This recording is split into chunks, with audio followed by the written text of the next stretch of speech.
محاصرے بادشاہوں کے دور میں ہوتے تھے, غیر جمہوریت وار میں ہوتے تھے, دیگر ممالک کی فتوحات ہوتی تھیں. جو آ کے لاہور کا محاصرہ کر لیتا تھا, لاہور پہ جھنڈا لگا لیتا تھا, وہ لاہور کا اور پنجاب کا بادشاہ بن جاتا تھا.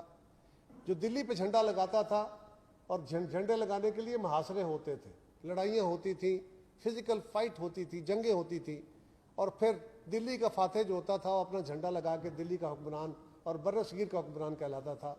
اب یہ دور نہیں ہے خان صاحب. اب جمہوریت جد و جہد ہے. آپ نے اگر جنگ لڑنی ہے تو پھر جنگ اداروں کے خلاف, پاکستان کی ریاست کے خلاف تو آپ شروع کر ہی چکے ہیں. آپ کو اس بات کی اجازت نہیں دی جائے گی.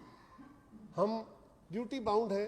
ہم حتی الامکان کوشش کریں گے کہ جو ہماری ڈیوٹی ہے اس کے اندر آئینی اور قانونی طریقہ کار کے تحت ہم ان کو ہر صورت میں گورنمنٹ کے, ریاست کے ان معاملات کو معطل کرنے اور یہاں پہ غیر جمہوری وتیرے اختیار کر کے اقتدار حاصل کرنے کے طریقہ کار کو روکیں گے. انشاءاللہ روکیں گے. اور یہ کوئی دعویٰ نہیں ہے, یہ کوئی بڑک نہیں ہے, یہ کوئی بڑائی نہیں ہے, یہ کوئی ہم بڑا اعلیٰ کام نہیں, لیکن اپنی ایک ذمہ داری کا مظاہرہ کریں گے. انشاءاللہ ضرور کریں گے. سوال یہ ہے, توشہ خانہ ایسے گلے کی ہڈی بنا ہے, سب کو تانے مارتے ہوئے, سب کے لیے قانون ایک ہونے کا دعویٰ کرتے ہوئے, خان صاحب لوگوں کو چور چور ڈاکو ڈاکو کہتے کہتے زبان نہیں تھکتی, آج بھی ڈٹائی کے ساتھ کہے جا رہے ہیں. سوال یہ ہے کہ توشہ خانہ کیس بڑا کھلی مثال ہے. یہ حکومت کی طرف سے نہیں آیا.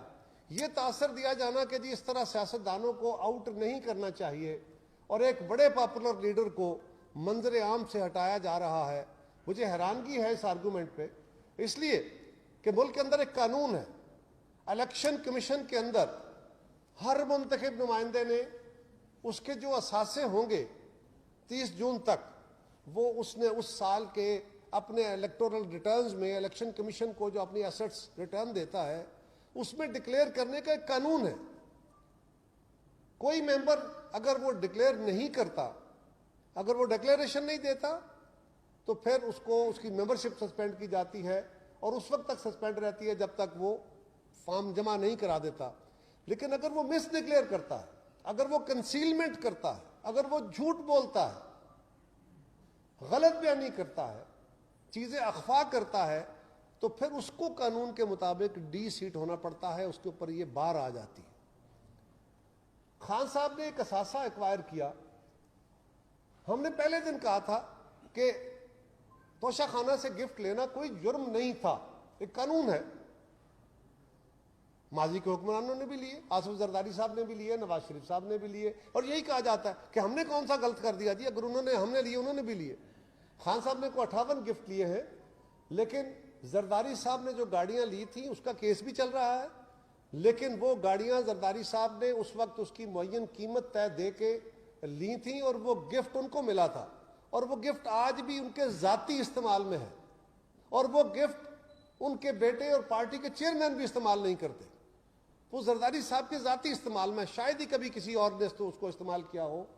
اسی طرح میاں نواز شریف صاحب کے پاس جو گاڑی ہے وہ بھی ان کے ذاتی استعمال میں ہے, اور انہوں نے وہ اخفا نہیں کیا ہوا, چھپایا ہوا نہیں ہے, کنسیلمنٹ نہیں ہے, چوری نہیں ہے, وہ ڈکلیئر کیا ہوا ہے کہ یہ گفٹ ہم نے لیا ہوا ہے. اس کے جو پیسے ہیں وہ کہاں سے آئے تھے, جو خریدے تھے وہ بھی دیے بتائے ہوئے ہیں, اور خان صاحب نے تو وہ نہیں بتائے. اس کے بعد 1 سال نہیں دیا, دوسرے سال نہیں دیا, اور پھر یہ کیا ہوا. کہا جاتا ہے 120 دن کے اندر اندر الیکشن کمیشن نے فیصلہ کرنا تھا. الیکشن کمیشن کے پاس ریٹرن آئی, انہوں نے دیکھا اور ان کے پاس جو اویلیبل ریسورسز تھے اس کے مطابق اس میں کوئی غلطی نہ ہوگی, اس لیے انہوں نے اس کو رکھ دیا. اب اس پہ 120 دن گزر جانے کے بعد یا کتنا عرصہ گزر جانے کے بعد ایک صحافی گئے, انہوں نے کہا توشہ خانہ کے انچارج منسٹری کو کہ مجھے اس کی تفصیلات دی جائیں کہ کس کس نے کون کون سا گفٹ لیا, کتنے میں لیا ہے. اس کو ڈینائی کیا گیا, اور آپ کو یاد ہوگا یہ ایک لمبی لڑائی تھی. اس نوجوان نے, باہمت بندے نے بڑی لمبی جدوجہد کی, اس کو دھمکیاں ملی, اس کو روکا گیا, اس کو لالچیں دی گئی, لیکن وہ رکا نہیں. اور پھر کئی ماہ کے بعد وہ کمیشن میں گیا, کمیشن کی بات نہیں مانی گئی, وہ عدالت میں گیا.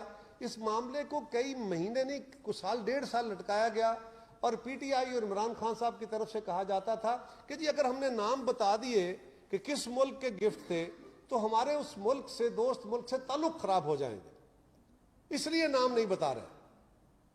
اس کے بعد جب عدالتی حکم آ گیا تو یہ ریکارڈ سامنے آیا. اب وہ ریکارڈ خان صاحب نے کس کے نام لیے ہوئے تھے گفٹ, وہ ڈکلیئر نہیں کیے. الیکشن کمیشن کو تو پتہ نہیں تھا. جب اس کا میچ کیا گیا اور خان صاحب کو بتایا گیا, دیکھا گیا کہ خان صاحب کے تو یہ ایسٹس ایکوائر کیے ہوئے ہیں, اس پہ اسمبلی کے کچھ ممبران اسپیکر صاحب کے پاس گئے. اسپیکر نے ایک ریفرنس بھیجا.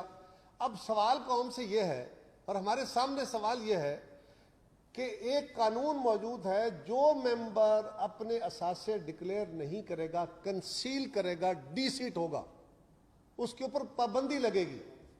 اور اس ملک کے اندر جو بڑی عدالت ہے ہماری سپریم کورٹ نے اسی کنسیلمنٹ کے ایشو پہ, پرسائسلی کنسیلمنٹ کے ایشو پہ, اخفاء کے ایشو پہ, نان ڈکلیریشن کے ایشو پہ میاں نواز شریف صاحب کو تاحیات ڈسکوالیفائی کر دیا تھا. اس میں بھی کیا جرم تھا؟ اس میں جرم یہ تھا کہ ان کے بیٹے کی ایک کمپنی تھی جس میں ان کو ایک عہدہ ملا تھا. اس عہدے کی بدولت ان کے پاس آنے جانے کی سہولت تھی, ڈاکومنٹ تھا. وہ عہدہ قابل تنخواہ تھا, یعنی منافع بخش عہدہ تھا, اس سے تنخواہ لی جا سکتی تھی. انہوں نے باقاعدہ ایفیڈیوٹ دیا کہ میں نے تنخواہ نہیں لی, کمپنی کے بکس میں میری تنخواہ نہیں ہے, میں نے تنخواہ نہیں لی. عدالت نے کہا کہ آپ اتنے اعلیٰ عہدے پہ فائز ہیں, آپ کا یہ فرض بنتا ہے کہ آپ ایک قابل تنخواہ آمدن ڈکلیئر نہیں کر رہے, آپ نے کنسیل کی ہے, پروفٹ نہیں لیا اس سے, بینیفٹ نہیں لیا اس سے. لیکن اس بنیاد پہ اعلیٰ اخلاقی اقدار طے کرتے ہوئے میاں صاحب کو ڈسکوالیفائی کر دیا گیا. آج خان صاحب تو باقاعدہ کنسیل کیا, اور صرف ایک کنسیلمنٹ نہیں ہے, ایک اور کنسیلمنٹ بھی ہے. پھر انہوں نے عدالت الیکشن کمیشن کے اندر غلط بیان حلفی دیا, غلط بیان حلفی کی سزا بھی یہی ہے. پھر انہوں نے ایک اور کام کیا, کوئی تقریباً 14 کروڑ اگر میں غلطی پہ نہیں ہوں, تقریباً 14 کروڑ روپے کے وہ تحفے بیچے. وہ جناب تحفے لینا جرم نہیں ہے, وزیر اعظم تحفے بیچا نہیں کرتے.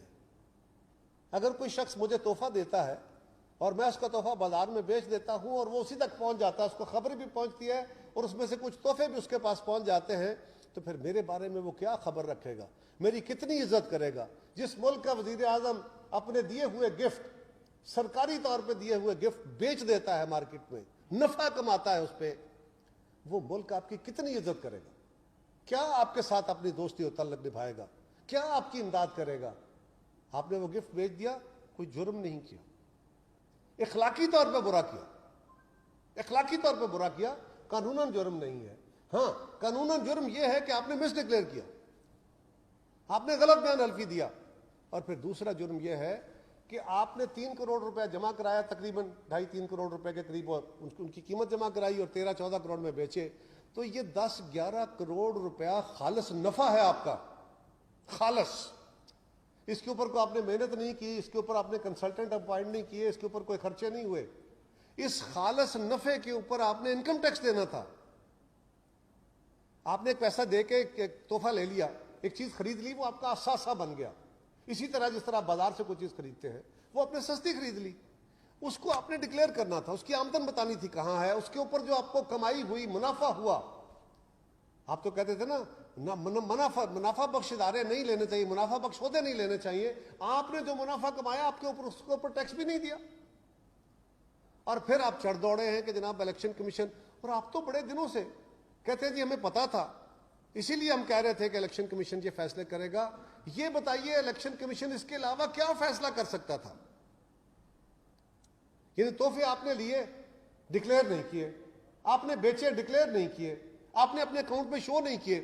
کیا آپشن تھی الیکشن کمیشن کے پاس؟ اسی لیے 5 کے 5 ممبرز نے اس کو دستخط کیا. کیا آپشن تھی؟ یہ واضح قانون ہے. اور یہ کہنا کہ جی ایک بڑے پاپولر لیڈر کو, بڑے جماعت کے سربراہ کو جناب ہٹا دیا گیا ہے, اس کا مطلب یہ ہے کہ اس ملک کے لوگوں سے اب عدالتی فیصلے ہوں گے. وہ بھائی اگر سیاسی فیصلے کرنے ہیں, حکمرانی کے فیصلے کرنے ہیں, تو پھر عوامی فیصلے ہوں گے, پھر عوام فیصلے کرے گی. لیکن اگر قانون کے فیصلے ہونے ہیں تو پھر اس کے لیے متعلقہ فورم قانون کے فورم ہے, وہ الیکشن کمیشن ہے, وہ عدالتیں ہیں. کل بھی ہماری اعلیٰ عدلیہ کے ایک جج صاحب نے بڑی اچھی باتیں کہیں, اور انہوں نے یہ بھی کہا کہ چہرے دیکھ کے